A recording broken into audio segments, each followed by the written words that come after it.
Oh fuck, it's not there. It's in the kitchen where you left it. Are you gonna kill me if I was gonna kill you? I'd have done it when you walked to the car this morning. But Mike, if you make me kill you, you'll not go alone. I've been looking for you, Inspector. Think we started off on the wrong foot. Who informed you the whereabouts of my guy? My associates tell me, your associates tell you that. You are Bolivia's connected with Central Intelligence Agency. Why do you ask? Dossier shared by Moscow. You're telling me to fuck off? This intelligence work to the FSB. You know, there's two things wrong with this photograph. One, the footage has been tampered with, that civilian, to cover up what actually happened. And the second thing, my boy doesn't miss.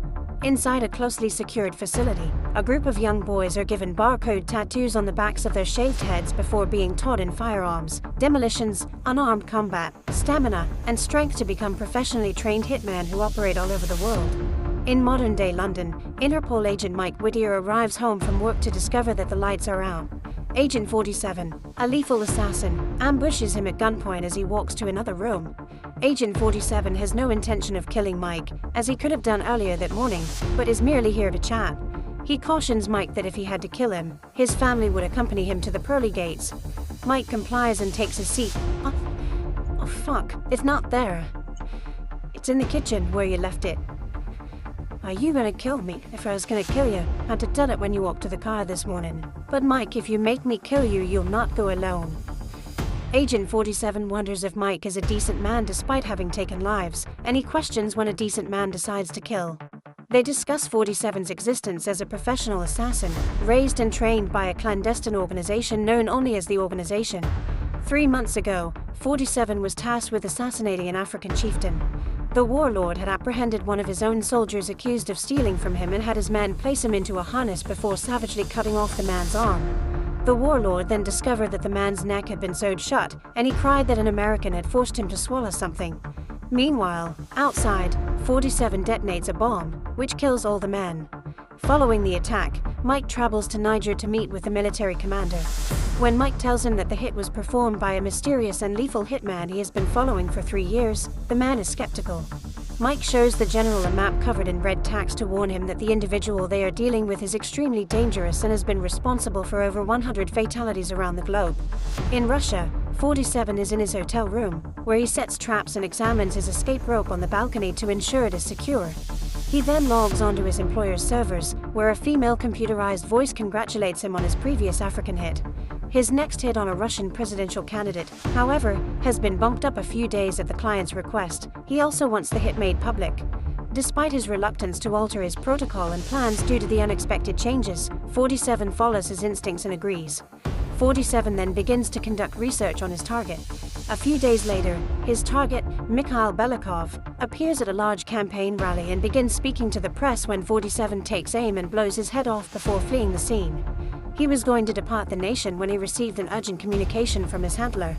He checks in and learns that there was a witness to his assassination, so he accepts the responsibility of eliminating the target, who turns out to be a young woman named Nika. The next day, Nika is waiting for a taxi when 47 notices her. He is about to shoot when they both look at each other, but she doesn't recognize him. Suddenly, an assassin from the organization starts shooting at 47, who quickly flees the area. Mike travels to Russia with his right-hand man Jenkins, where he reports that Mikhail survived the assassination attempt and was just grazed by a bullet, and he is concerned that 47 actually missed his target. Mike then receives a call informing him that they discovered 47 at a hotel after a concierge recognized him from a photo, which perplexes Mike because there are no known photos of 47. The two agents race to the site. When 47 discovers that Mikhail survived his hit, he tells his handler that the girl was not a witness. He is also horrified to see a live newsfeed of Mikhail, who blames the West for attempting to kill him. 47 demands to know who the client is, but he receives no response. He vows that if they set him up, he will burn them down. Mike and Jenkins arrive at the location and meet with a police captain who is preparing his men to raid the hotel to apprehend the culprit. Mike complains, but FSB agent Yuri interrupts, informing him that he is in command of the operation. Mike warns the captain to call his men off because they have no idea what they're up against, and after some back and forth, the captain listens to Yuri. The heavily armed men then enter the hotel. 47 receives a call from Diana, his handler, informing him that the customer was Mikhail himself and that his whereabouts had been exposed. The armed men approach 47's room, but they step on triggers, activating the explosive trap at the door. 47 takes off, fleeing just as the soldiers attempt to use a battering ram, resulting in a big explosion. 47 exits the room with his escape rope and breaks into another room, where 2 children are playing a video game. 47 grabs 2 firearms from an ice dispenser and makes a quick escape. He shoots and kills 2 guards before breaking into the elevator shaft. Mike and Jenkins, who had hurried inside following the explosion, notice the elevators moving, and Mike rushes off to intercept him while Jenkins reports the floor it stops at. 47 lands on top of an elevator carrying 6 armed officers and shoots them all dead before sending it to the ground floor. When Jenkins notices the elevator approaching and pulls out his gun, he encounters a scene filled with dead bodies. He then notices the doors on the 3rd level open and tells it to Mike, who goes there to apprehend 47 and hold him at gunpoint. A maid then stumbles between them, allowing 47 to escape and dive into a pool. Mike and Jenkins make their way back to 47's destroyed room. He learns from the captain that he has lost 16 soldiers and demands to take command, to which the captain agrees. 47 is able to acquire himself a new suit before glancing at a photo of Nika. Mike and Jenkins get their hands on 47's chest, which contains his advanced weapons and devices, and Jenkins believes he can put them to use. Just then, Yuri and his FSB crew enter the room, demanding to speak with Mike alone. Yuri and Mike both believe 47 is working for the CIA, but Yuri wants sole authority over the issue because it is in his nation. Mike relents, but not before informing Yuri that Mikhail's assassination was a cover-up, as 47 does not miss. Later, 47 comes to Nika's apartment, carrying a bunch of roses. He rings her doorbell and tells her Mikhail sent flowers, but when she responds, 47 holds her at gunpoint and orders her to grab a coat. The 2 depart from the hotel, and he places her in his trunk, revealing the body of a dead man, a revelation that shocks her. 47 leads her to an abandoned building on the outskirts of town and begins questioning her. Nika had never seen 47 on the street until yesterday, and she was there to meet her lover, Mikhail. 47 also wants to know how Mikhail is still alive, but Nika knows nothing. 47 pulls his gun, which is always beneficial for memory difficulties, and she says that Mikhail employs body doubles, but 47 refuses to believe her. He was going to shoot Nika when he noticed her face tattoo and remembered how he got his barcode tattoo. She informs him that it is the only location Mikhail will not abuse. 47 decides not to shoot her and investigates Mikhail's brother Udry, who controls a trafficking ring and a weapons trade. 47 wants Nika to accompany him, but she is afraid Mikhail would injure her if he finds out, but 47 has discovered that Mikhail wants them both dead. Mike talks with the police captain, who explains that they have shut down the entire city, with only trains flowing into Russia, but Mike believes this is exactly what 47 intends to accomplish. Meanwhile, 47 and Nika are at a train station when he senses a threat and sends her away. Go to the last platform and wait. Why? The halt. Another hitman sits behind him, as Jenkins and Mike scan the gathering from a distance. Jenkins doubts that 47 will be present, but Mike knows him better than anyone and is positive. Meanwhile, 47 purposefully lets the other agent notice him, prompting the man to follow him. Mike recognizes the older hitman and asks Jenkins to pursue him, but then he sees Yuri and his agents looking for 47. 47 leads the older hitman down to an unoccupied platform before jumping over a stairwell and losing him. He arrives seeking 47 and draws his gun, looking for his bald-headed adversary. He gets close, but 47 ambushes and effortlessly destroys him, ridiculing the man for growing old. 47 demands to know why there is a hit on him, but the agent refuses to speak, so 47 shoots him before noticing another shadowy figure hiding close. 3 other agents, including himself, unexpectedly meet 47 on a deserted train, sparking a confrontation. 47 then recommends that they die with dignity, so everyone lowers their weapons and draws dual blades. The struggle begins, and the 3 simply decide to lead 47, but his abilities are unparalleled, and he easily and brutally kills 2 of the men before kicking the final one out of the train. The 2 began to slash at each other, matching their speed. The 2 then disarm one another and throw hands, but 47 is too quick and beats the man down before strangling him with his own belt. When 47 returns, he finds the old agent barely alive, telling him that things are just beginning. 47 then discovers Nika hidden in a neighboring area after she had come hunting for him. Jenkins enters the scene with a gun pulled, but 47 holds him at gunpoint as Mike enters. Mike begs 47 to take him instead. The one who's been tracking me. Take me. Please. stop. So he leaves, asking Mike to thank her. She said, Mike and Jenkins are treated when Yuri approaches them, alleging that the assassin has been slain and ordering Mike to leave the country, but Mike refuses and departs.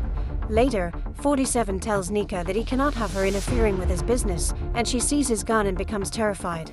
However, Nika finds no reason to beg for her life, as she believes Mikhail owns her, having paid a substantial sum of $300 for her. The last time she tried to flee, Mikhail publicly whipped her in front of his friends. He does not want to kill her but warns her not to interfere with his task. Yuri returns to his office and makes a secure phone call to someone who turns out to be Mikhail, instructing him to find and kill 47 and the girl.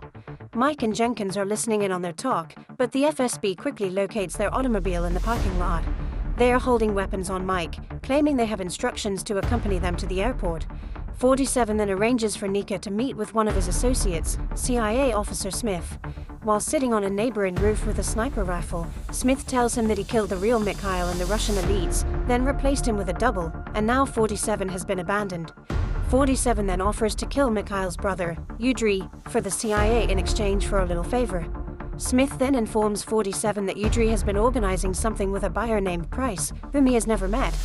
47 and Nika then visit Istanbul, where 47 takes her shopping for a new dress.